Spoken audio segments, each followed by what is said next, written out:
من يهده الله فلا مضل له ومن يضلل فلا هادي له. أشهد أن لا إله إلا الله وأشهد أن محمدا عبده ورسوله. فأعوذ بالله من الشيطان الرجيم. بسم الله الرحمن الرحيم. ألف لام ميم ذلك الكتاب لا ريب فيه هدى للمتقين الذين يؤمنون بالغيب. وقال رسول الله صلى الله عليه وسلم يا أيها الناس قولوا لا إله إلا الله تفلحوا كما قال عليه الصلاة والسلام.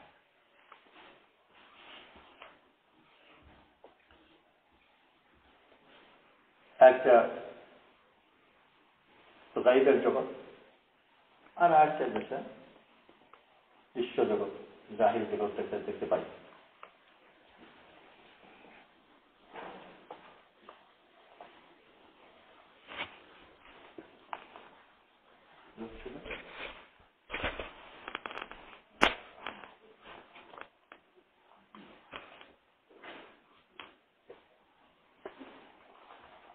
জাহির জগৎ যেটা ওইটাতে যা কিছু ঘটে তার পেছনে একটা শক্তি আছে, যে শক্তি কোনো না কোনো ভাবে মাপের মধ্যে ধরা পড়ে। যেসব জিনিস নিয়ে পদার্থ বিজ্ঞান থেকে যারা পড়ে এগুলো কোনো না কোনো ব্যবস্থা করে। আর দুনিয়াতে মোটামুটি ভাবে সেই জন্য যা কিছু ঘটে সব কিছুর কাছে শক্তি প্রয়োজন হওয়ার কারণে এই শক্তির দুনিয়াতে বড় দাম। পেট্রোল সবচেয়ে বড় সম্পদ, কারণ যা কিছু করি পেছনে পেট্রোল লাগে, শক্তি লাগে। পেট্রোল না হোক কোনো না কোনো ভাবে শক্তি লাগে। অ্যাটমিক শক্তি খুব দাম। যেরকম ভাবে বন্ধু গত বিশ্বযুদ্ধে শুধু 2টা বোম ফেলল জাপানে। আমেরিকান বোম ছিল, 2টো বোম ফেলল আর যুদ্ধ শেষ। এই শক্তির মোকাবেলা করা যাবে আর সাহস থাকবে না, শক্তির মোকাবেলা করা যাবে না। তো দুনিয়াতে জয় পরাজয় কোন শক্তি। একজনের মোকাবেলা একজন আসছে, একজন হাত খালি একজন হাতে পিস্তল, যেমনি পকেটে পিস্তল বের করলো আর মোকাবেলা করা যাবে। খালি পিস্তল মোকাবেলা করতো ওটা শক্তি বেশি, বা গায়ের বেশি, বা বাঘকে দেখে ভয় পেয়ে গেল, বাঘের শক্তি বেশি।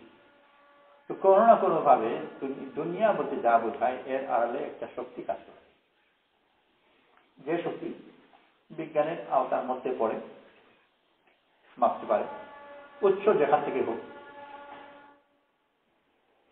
একসময় কয়লা ছিল শক্তির সোর্স, তারপর পেট্রোল যখন পেয়ে গেল কয়লা বাতিল, কয়লা নানান ঝামেলা। আগে কয়লা ট্রেন যেত নাকি, ওই হঠাৎ হঠাৎ করে এত বেশি ওই ছাই উঠতো যে প্যাসেঞ্জারদের গায়ে এসে পড়তো, আর তো বেশি স্পিড হতো না। অ্যাটমিক নিউক্লিয়ার শক্তি অতীতে যখন পেল, আর যা কিছু ঘটে পেছনে কিছু না কিছু একটা শক্তি লাগবেই।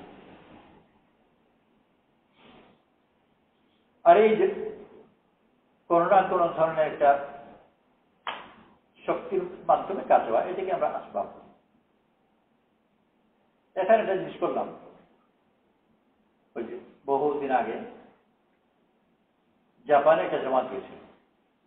ওই জমাতে গিয়ে একজন নির্জন জায়গায় সে সাধনা করে, একজন জাপানি, তার সাথে কথা বলে জমাতের খবর পেয়ে আবার সেই জাপানি জমাতের সাথে দেখা করে এসেছে। সে তার আধ্যাত্মিক শক্তি দিয়ে, মানে আমি যত বলছি শক্তি বললাম, এটা আমার আধ্যাত্মিক শক্তি বলছি, সেমন পরেটা ভিন্ন জগতে কেউ কেউ শক্তি ব্যবহার করছে, কিন্তু আধ্যাত্মিক শক্তি দিয়ে বুঝতে পারলো যে একটা জমাত পাইতেছে, কিছু টাকা আছে, দেখা করতে হবে। আর দেখা করতে আসার পরে সে আগে থেকে তার মনের যে একটা আসর পড়েছে, বুঝতে পেরেছে দূর থেকে, তো মুসলমান হয়ে গেল। ওর আগে এই মুসলমান হওয়ার আগে যে সাধনা যেগুলো করেছিল সেটার সম্বন্ধে তার মধ্যে একটা জিনিস নাকি ছিল যে দূর থেকে এখানে ইঙ্গিত করলো, ওখানে পড়ে যদি কুস্তি টুস্তি করতে যায় অলিম্পিকে, তো ছুটে ছোঁয়ার আগে ও পড়ে যাবে। এইসব জিনিস বৈজ্ঞানিকদের কাছে বা বিজ্ঞানের বুনিয়াদের উপর একেবারেই দুর্বল। আর একেবারে যে মনে করে যে বিজ্ঞানের বাইরে কিছু নেই, ও অস্বীকার করবে। কেন স্বীকার করবে? যে এখান থেকে ওখানে ফেলে দেওয়া সম্ভব, কোনো না কোনো একটা শক্তি তো প্রয়োজন।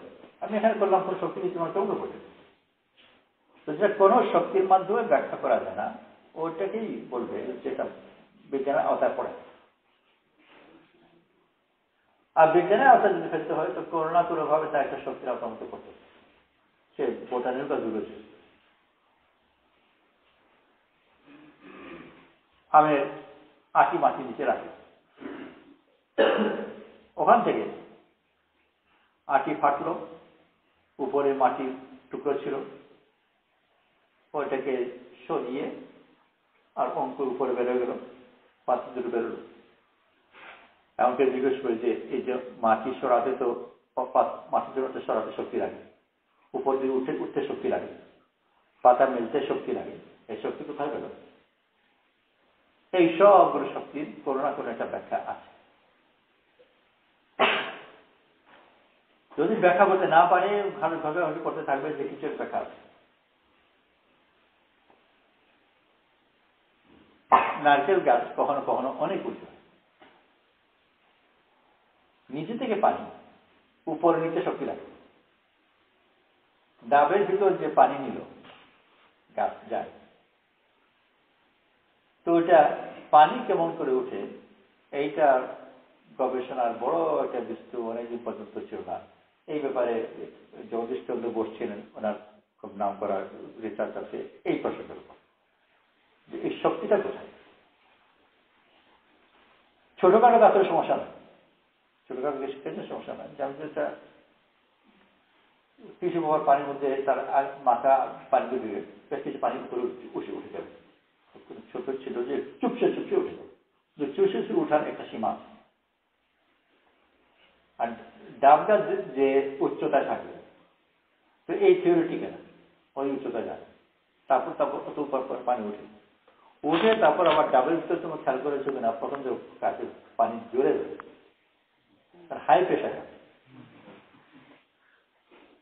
তো ওই পানির ভিতর প্রথম ঢোকানোটাই মুশকিল।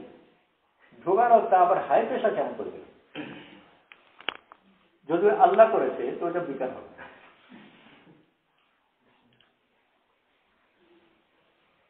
টিকে না করতে তাদের মধ্যে প্রশ্ন ছিল গুগলে যে ওট কোথায় পাওয়া যায়, ছেলে উত্তর যে আল্লাহ যদি চায় তো হিমালয় করে পাওয়া যেতে পারে। তোর ইমান ভালো আছে কিন্তু পরীক্ষা ফেল করবি। এই কথা বলা যে আল্লাহ পানি করে উঠিয়েছে আর আল্লাহ তালা তার প্রেশারকে বাড়িয়েছে, ইমানের জিনিস ঠিক আছে, কিন্তু বৈজ্ঞানিক উত্তর হলো না। বৈজ্ঞানিক উত্তর এটাকে কোনো না কোনো ভাবে শক্তির ব্যাখ্যা দিতে হবে, যেটাকে ইকুয়েশন দিকে দেখা যায়, যে মাপা যায় কোন শক্তি কোন দিকে। আল্লাহ তালা দিন দিয়েছেন যেটা এই আওতার মধ্যে পড়ে। যুদ্ধ করে, একজনের কাছে অস্ত্র আছে, আরেকজনের কাছে অস্ত্র নেই, যে যার কাছে অস্ত্র নেই সে অস্ত্র দেখে ভয় পেয়ে গেল, এক ধরনের শক্তি প্রয়োগ করলে কেটে যাবে। পরজীবিত যুক্তি আওতার মধ্যে পড়ে, কিন্তু নেক আমলের কারণে আল্লাহ তাআলা কথা দিয়েছেন এটা বেশিরভাগ জিনিস মানুষ বুঝতে পারে না। ছোট একটা অংশ আছে যেটা মানুষের মন্টন ইত্যাদি কথা মিলিয়ে কোনো খবরে বুঝে।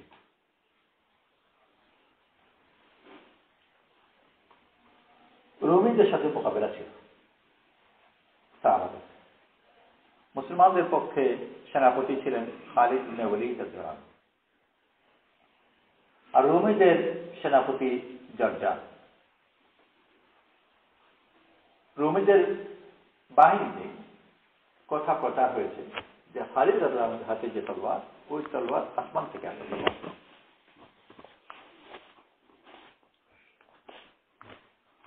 আর এই কথা যখন জেনেছে ওরা,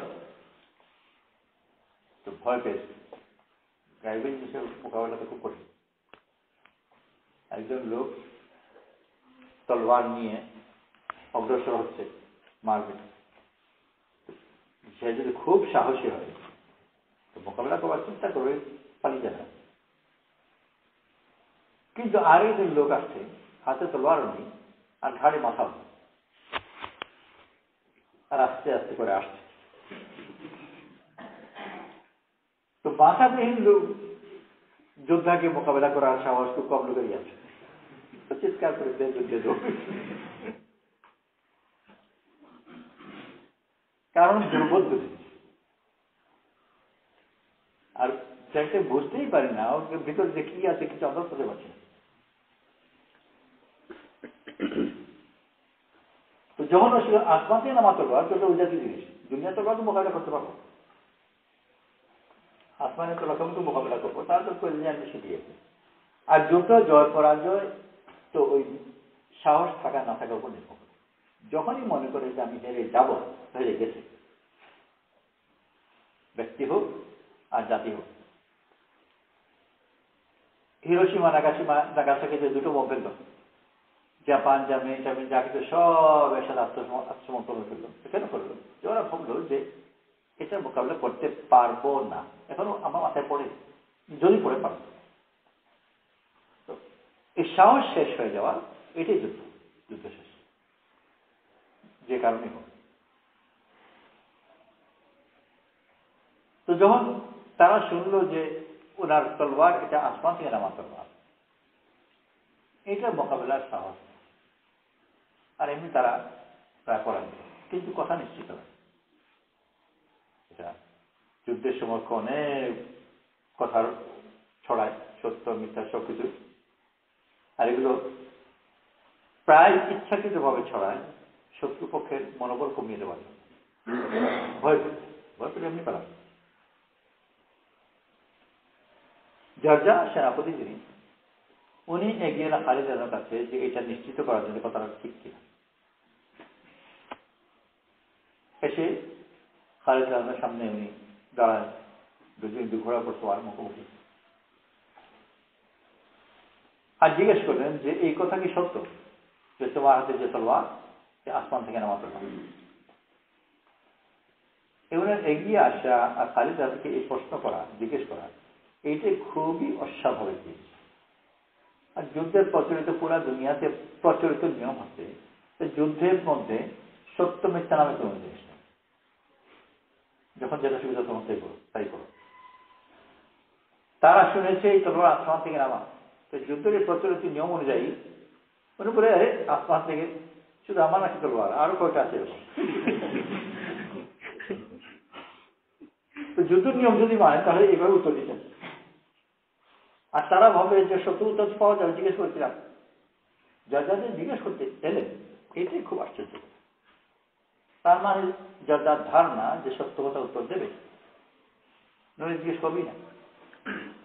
এইটাই বহুত মানে প্রচলিত যুদ্ধের আগেই এই একটা অস্বাভাবিক বিজয় হয়ে গেছে, যে যুদ্ধের বাহিনী সম্বন্ধে ধারণা করছে যে সত্য কথা বলছে, এই জিনিসটা অত্যন্ত আশ্চর্যকর, ছোটখাটো আশ্চর্য।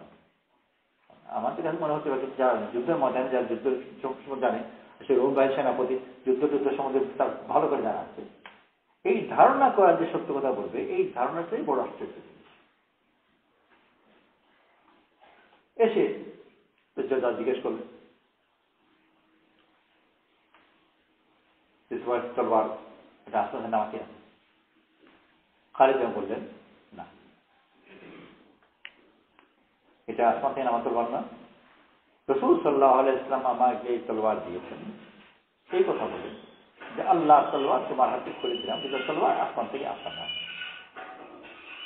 যা তো আগে থেকেই পড়া যায়, পরবর্তী একলো অস্তে পড়া ক্লাসে যে কম নম্বর পায়, যে বেশি নম্বর পায় তার সামনে পড়া যায়, ওখানে তো অস্ত্র ব্যাপার না, নম্বর ব্যাপার।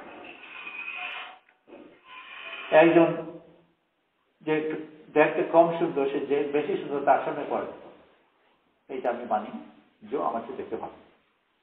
পরাজয় জয় পরাজয় বিভিন্ন জিনিসের হয়। জর্জা আগে থেকেই খালিদ রাজার সামনে পরাজিত, যে আমি হলে মিথ্যা কথা বলতাম, আর খালিদ ওখানে সত্যি কথা বলছে। আগে থেকেই ধারণা, আমার সম্বন্ধে এই কাজ ধারণা করবে না যে এমন অবস্থায় সত্যতা বলবো, কিন্তু খালিদ সম্বন্ধে ধারণা লোকে করছে, আমিও করছি। এই জায়গায় আগে থেকেই খালেদা জাহানকে নিজেকে অনেক উপরের স্তরে মেনে নিয়েছে, এখানে সে পরাজয় স্বীকার করে ফেলতে হবে যে এই জায়গায় আমি হলে মিথ্যা কথা বলতাম না, দুইটা কেউ বলতো না, কিন্তু খালেদ বলতে। তো আগে থেকেই পরাজিত ওনার প্রচলিত বর্তমান ভাষায় বলা যায় নৈতিকতার সামনে। আর যখন সত্যি সত্যি সব বলে দিলেন যে এটা আপনাকে নামান নাই, তো সেই পরাজয় আর শুধু বাকি থাকবে, পূর্ণ হয়। তো পরাজিত ব্যক্তি কি মোকাবিলা করবে? পরাজয় শুধু দিতে মজা না, যাকে আমার চেয়ে উন্নত মেনে নিচ্ছি, তো এটা তো পরাজয়। তারপর জিজ্ঞেস করলেন একটা প্রশ্ন, এখন যে মুসলমান হবে তার অবস্থান তোমাদের মোকাবেলায় কিরকম? খালিদ বললেন, সে আমাদের ভাই, বড় আমাদের চেয়ে ভালো। আর আমাদের ভালো বললেন তার আবার দ্বিতীয়, আমরা রসুল সাল্লাহ ইসলামকে দেখেছি, ওয়াহি নাজির হতে দেখেছি। এখন যে ইমান আনছে সে রসুল সাল্লাহ ইসলামকেও দেখেনি, ওয়াহি নাজির হতেও দেখেনি।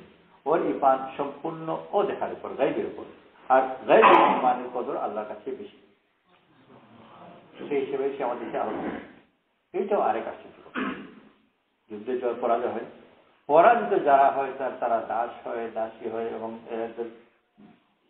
গরু ছাগলের যে মূল্য কম থাকে। আর এর মোকাবেলাতে আমাদের চেয়ে ভালো, আরেক আশ্চর্য কথা। এরপরে আর কিছু বাকি নেই। তৃতীয় প্রশ্ন, মুসলমান কিভাবে হওয়া যায়? খালিদ তখন কেমন পড়ান, মুসলমান হয়ে গেলেন। এতক্ষণ পর্যন্ত মুখোমুখি ছিল, দুই ঘোড়া সামনাসামনি, নিজেও মুখে কথা বলছেন। কলমা পড়ে তারপর ঘোড়াকে ঘুরিয়ে নিলেন, আর দুই ঘোড়া পাশে বসে গেলেন। যুদ্ধ আরম্ভ হলো, দুই সেনাপতি একদিন, যার যা ওখানে শহীদ হল। এই যে খালিদ জয়, প্রথম দরজার সামনে, আর সেনাপতি যখন তারপর ওই পানি তো বিশেষ হয়ে গেল। এইটা কেউ যদি ব্যাখ্যা করতে চায়, সেটা ব্যাখ্যা জাহিরি দুনিয়াবি দৃশ্যতে পারা, যার মন জয় করে ফেলেছে এই কথা বলতে। কিন্তু আমলের সুরত একটা অংশ আছে এই জাতীয়, যে মনের জয় করে ফেলেছে, তার নেক আমলে মুগ্ধ হয়ে গেছে, কথা নিয়েছে। কিন্তু বড় একটা অংশ আছে এবং কোনো ব্যাখ্যার মধ্যে পড়ে না। বদরের যুদ্ধ, ওখানে মুসলমানদের কাছে অস্ত্র ছিল না, আর কাফেরদের কাছে অস্ত্র খুব ছিল, সংখ্যা বেশি ছিল। আল্লাহ তাআলা ফাতহ দিয়ে দিলেন মুসলমানদেরকে। ওখানে কোনো মন জয় করার ব্যাপার নয়, যার মতো। কেমন করে হলো কেউ জানে না, আল্লাহ বলে আরো দিয়েছে। আল্লাহ তাআলা আমাদেরকে আমাল দিয়েছেন, আমাদের মাধ্যমে আল্লাহ তাআলা আমাদেরকে নানান ধরনের পরিণতি দিয়ে থাকেন, যেটা প্রচলিত দুনিয়ার যে ব্যাখ্যা আছে, যে বললাম যে শক্তি মাধ্যম ব্যাখ্যা, ওই ব্যাখ্যার থেকে আম পেটে বের হয়, আমের আটি ফেটে অঙ্কুর বের হয়, উপরে উঠে। মাটির টুকরো ছিল, মাটির টুকরো ছেলে তারপরে উপরে উঠে। বট গাছের বিল্ডিং এ, পুরোনো বিল্ডিং এর ফাঁকে, দুই ইটের ফাঁকে বট গাছ গজানো, আস্তে আস্তে করে সম্পূর্ণ কয়েকদিন পরে দেখা যাবে, এক বছর 2-4 বছর হতে পারে, এগুলো সব টুকরো টুকরো হয়ে এদিকে বিরাট বটগাছ। বটগাছ ছিল ঠিক আছে, কিন্তু এই সম্পূর্ণ দালানকোটাকে ভাঙা আর ইটটাকে ওখান থেকে ছুড়ে ফেলা, এইটার জন্য তো শক্তির প্রয়োজন, এনার্জি প্রয়োজন। এই এনার্জি করতে গেল। তো যারা এইসব ব্যাপারে গবেষণা কাজ করে, তার কাছে একটা ব্যাখ্যা আছে। এরকম নয় যে গাইবি হয়ে গেছে, সে এনার্জি সোর্স আছে। গাছে গাছের মোটামুটি ভাবে সব এনার্জি সোর্স হলো সূর্য, ওখান থেকে এনার্জি নেই, সেই এনার্জিকে বিভিন্নভাবে দিকে দিব। আর শুধু গাছে আসলে দুনিয়ার সব সোর্স, এনার্জি সোর্সই একমাত্র হচ্ছে সূর্য। বাকি চাঁদ তারা ইত্যাদি থেকে অল্পটুকু আছে, খুব বেশি পরিমাণে সূর্য থেকে সব ওই যে বলা হয়, আল্লাহ তাআলা কোরআনে বলেছেন, অফিস সামাই রিজকুকুম ওয়া মা তুআদুন, তোমাদের রিজিক আসমান। এমনি তো মনে হয় যে পৃথিবী মাটিতে, আসমান কোথায়? কিন্তু যদি জাহিরি জগতে কেউ চিন্তা করতে চায় যে ইমানের দৃষ্টিতে নয়, ওর ইমান নেই, কিন্তু কথাটা সত্যি কথা। ইমান ছাড়াও বৈজ্ঞানিক দৃষ্টিতে যদি দেখতে যায় তাও ওই কথাটাকে মানে। এই যে আসল তো রিজেক্ট চাল নয়। আমি ভাত খাই কেন? ভাত খাই এনার্জি পাওয়ার জন্য। ভাত হোক আর রুটি হোক যেটাই খাই এনার্জি পাওয়ার জন্য খাই। আর এনার্জি সূর্য থেকে আসে। মাধ্যবন্ধ চাল যেটা মাটির নিচে বেরোচ্ছে, কিন্তু সেটা একমাত্র সোর্স, যা কিছু আছে একমাত্র সোর্স হলো সূর্য। ওখানে তো সব এনার্জি আছে, সূর্য তো আসমান থেকে আসছে। সেটা মানুষের হৃদয় আসমান থেকেই আসে। যদিও যেটা চিবাচ্ছি ওটা সূর্যের টুকরো নয়, কিন্তু খাচ্ছি যেটা ওইটা ওখান থেকে এনার্জি পাওয়া যায়। যেটা থেকে কোনো এনার্জি পাওয়া যায় না ওটা কোনোটা খাদ্য নয়। যে এমন দুটো জিনিস থাকে যেটা আগুনে দিলে পড়বে না, কোনো আগুন তাপ বেরোবে না, কাগজ পড়ে এখান থেকে তাপ বেরোবে, এনার্জি বেরোবে। কাজকে আগুনে দিলে থেকে আগুন বেরোবে, এনার্জি বেরোবে। যেসব জিনিসে কোনো এনার্জি বেরোবে না, পোড়ালে কোনো ওখানে পড়ে না, জ্বলে না, আগুন ধরে না, ওখান থেকে এনার্জি বেরোয় না, এগুলো কোনোটা খাদ্য নয়। আর সব খাদ্য কোনো না কোনো ভাবে দুটো মধ্যে বৈশিষ্ট্য তার মধ্যে থাকতে হবে।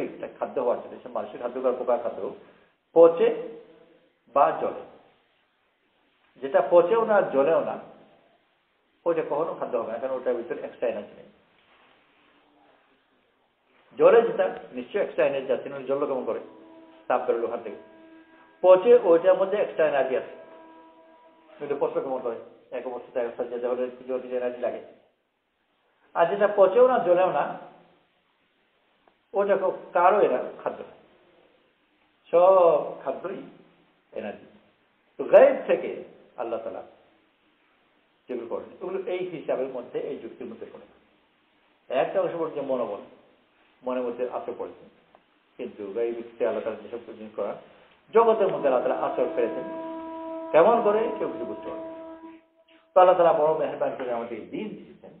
তো গায়েবী জগৎ যেটা ওই কোন ধরনের কোনো শক্তির আওতায় তাদের মধ্যে পড়ে না, আর মানুষ বুঝতে পারবে না, আল্লাহ তাআলা করিয়ে থাকেন। যে মানবে ও মানে যে আল্লাহ করেছেন, কিন্তু তার কোনো ব্যাখ্যা নেই। এই জন্য ব্যাখ্যা নেই যে ব্যাখ্যা বলতে আমরা বুঝি যে ওই কোনো না কোনো এনার্জির মাপের মধ্যে ব্যাখ্যা, ওটা কোনো মাপের মধ্যে ফেলতে পারবে না, কোনো ব্যাখ্যা বলতে পারবে না। আল্লাহ বড় মেহেরবানি করে আম্বিয়া আলাইহিস সালাতু ওয়াস সালামকে পাঠিয়ে আমাদেরকে আমল শেখানো, যে আমলের দ্বারা আল্লাহ তাআলা করে। কিছু তো বললাম যে যার কাছে যে আমল নেক আমল কারণ যার দিন করতে গেল, কেউ যদি যখন ভালো আমল করে, আমার রুমমেটকে আমি মুগ্ধ হয়ে গেলাম। মুগ্ধ যখন হয়ে গেলাম সেই কথা লোকে বলেছে সে আমার মন জয় করে ফেলেছে। এখন আমি তাকে খুব পছন্দ করি, খুব ভালোবাসি, তার নেক আমলের কারণে আমি খুব মুগ্ধ হই। তখন তো ওর কথা বলি। প্রথম যখন রুমে সে ঢুকেছিলাম তো মনে মনে প্ল্যান ছিল যে এই বেটাকে তাড়ো। আর এখন এমন অবস্থা হয়েছে যে যতদিন যত বেশি আমি ওকে কাছে রাখতে পারি আমার তত বেশি আনন্দ। বা যদি অন্য জায়গায় চলে যায় আপনি অন্য যাবে তোমার সাথে তো কেন তো বলবে যে তার আমল খুব ভালো, চাল কথাবার্তা খুব ভালো, বিরক্ত করে না, বরং বিপদ আপদে সাহায্য করে, আমার শুভ কাম, আমাকে ভালোবাসে, আমাকে বিপদের সময় সাহায্য করে, আমার জন্য দোয়া করে। তো এইসব জিনিস তো এক ধরনের একটা ব্যাখ্যার আওতার মধ্যে পড়ে। তার আচরণ কারণে আমার মন ভালো লাগলে আমি তার গোলাম হয়ে গেলাম। কিন্তু বড় একটা অংশ এইসব ব্যাখ্যার মধ্যেও পড়ে না। নেক আমল আল্লাহ তাআলা দিয়েছে, কতদিন কোনো ব্যাখ্যা নেই। তো আল্লাহ তাআলা ওইটাকেই দিয়ে ওইসব আমল দিয়ে নবী আল্লাহকে পাঠিয়েছেন যে বান্দা যদি আল্লাহর ওয়াস্তে আমলগুলো করে আল্লাহ তাআলা দিয়ে দেবেন। কেমন করে হবে জানি, আল্লাহ ওয়াদা করেছেন দুনিয়াতেও দেবেন, না আল্লাহ ওয়াদা করেছেন তার দোয়াকে আল্লাহ তাআলা কবুল করবেন। দোয়া দিয়ে এমন জিনিস হবে যেটা কোনো ব্যাখ্যা নেই। সাহাবিয়া মদিনায় এসেছেন, ওনার ছেলে মারা গেছে, মরা ছেলের কাছে বসে দোয়া করেছেন যে আল্লাহ ছেলেকে চিন্তা করতে ছেলে যাবে। কেউ যদি বুঝতে চায় তো বোঝার কোনো উপায় নেই, আর দুনিয়াবী দৃষ্টিতে বোঝার কোনো নাই, ওইটা বুঝতে পারবে না, মানতে পারে। আমরা যারা মানি, কিন্তু যদি বলি কেমন করে বোঝাও, আমি নিজে বুঝি তোমাকে বুঝাও, কিন্তু মানি। তো দুনিয়াবী ওইসব কাজগুলো করে যেগুলো আমি না বুঝলেও তার একটা ব্যাখ্যা আছে, আর বেশিক্ষণ বুদ্ধিমান লোক বুঝি, আমি যদি না বুঝি। কিন্তু দিন ওইটা যেটা আমিও বুঝি না, কেউ বুঝে না, আমি মানি না বুঝি। আল্লাহ তাআলা আমাদেরকে আমাল দিয়েছেন, ওই আমাল ওগুলোই যেগুলো যদি কেউ করে আল্লাহ তাআলা তার জন্য দুনিয়াতেও ভালো জীবনে ওয়াদা করেছেন, আখিরাতেও ভালো জীবনে ওয়াদা করেছেন। যারা মানে তাদেরকে দান করেন, যারা মানে না তার পায় না। আমরা সবাই দুনিয়াতে ভালো জীবন চাই, আখিরাতেও ভালো জীবন চাই। রাস্তা হলো ওই নেক আমলগুলো এখতিয়ার করা, নিয়োগ করে ফেলি নেক আমল মধ্যে আসবো, এটাকে দিন বলি। সবাই নিয়োগ করি ইনশাল্লাহ যে আমি দিনদার হব, অর্থাৎ নেক আমলওয়ালা হব। আর এই জন্য নেক আমলওয়ালা হব যে আমি আল্লাহ তাআলা আমাকে ভালো জীবনের ওয়াদা করেছেন দুনিয়াতেও আখিরাতেও। ভালো আমি যদি ভালো আমল করি আল্লাহ তাআলা আমাকে দুনিয়া আখিরাতে ভালো জীবন দেবেন। ঠিক আছে ইনশাআল্লাহ? আমি নিজেও ওরকম ভালো আমলওয়ালা হব, পুরা দুনিয়া মানুষকে ভালো আমলের করতে হবে, আমার নিজেরও ফায়দা আর আমি দুনিয়ার মানুষের উপকার করলাম। দুনিয়াতে সবচেয়ে সম্মানজনক জিনিস হচ্ছে কারো উপকারী। যে উপকারী হবে তার জন্য তারা সব সম্মান রেখে দেন। এর মোকাবেলায় সব অপমানের উৎস হচ্ছে ক্ষতিকর। যে অন্যের ক্ষতি করে, অপকার করে, সে লাঞ্ছিত অবদস্ত, আর যে উপকার করে সে সম্মানিত, তাকে ভালো। আল্লাহ তার দিন দিয়েছে, আল্লাহর পথে বের হয়, আমি নেক আমলওয়ালা হই, আমি নিজেও দিন নিজের জন্য ভালো জীবনের পথ অর্জন করব, আর দুনিয়ার মানুষকে এই ভালো জীবনের পথ দেখাবো। ঠিক আছে চল, এই জন্য 4 মাস দিন আর পথে করবো, আল্লাহ কবুল করবো। ছাত্র যা নিয়োগ করি যে সারি পরীক্ষা দিয়ে মানে 5-6 পরীক্ষা দিয়ে 4 মাস জন্য চলে যাবো। আর ওই সারি পরীক্ষা দিয়ে যাচ্ছি না, তার আগে পর্যন্ত সামার ভ্যাকেশন চিল্লা আছে। তো এই সামার ভ্যাকেশনে যদি ফাইনাল কেউ দিয়ে থাকে 4-5 জন, তো ওটা যাবো করলাম ইনশাল্লাহ। সামার ভ্যাকেশনে চিল্লার জন্য নিয়োগ করি, চরিত্রের জন্য যাবো। এই জন্য গিয়ে ওইটা পরিবেশে থেকে আমার নিয়ে আমার বলা হয়। ঠিক আছে ইনশাল্লাহ? তো বলে ইনশাল্লাহ যে সামার ভ্যাকেশনে কারা কারা যাবো, নিয়োগ করে দাঁড়িয়ে যাই।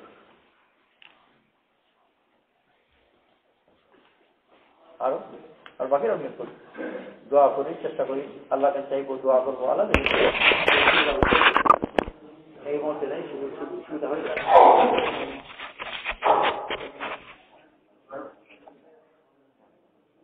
আরো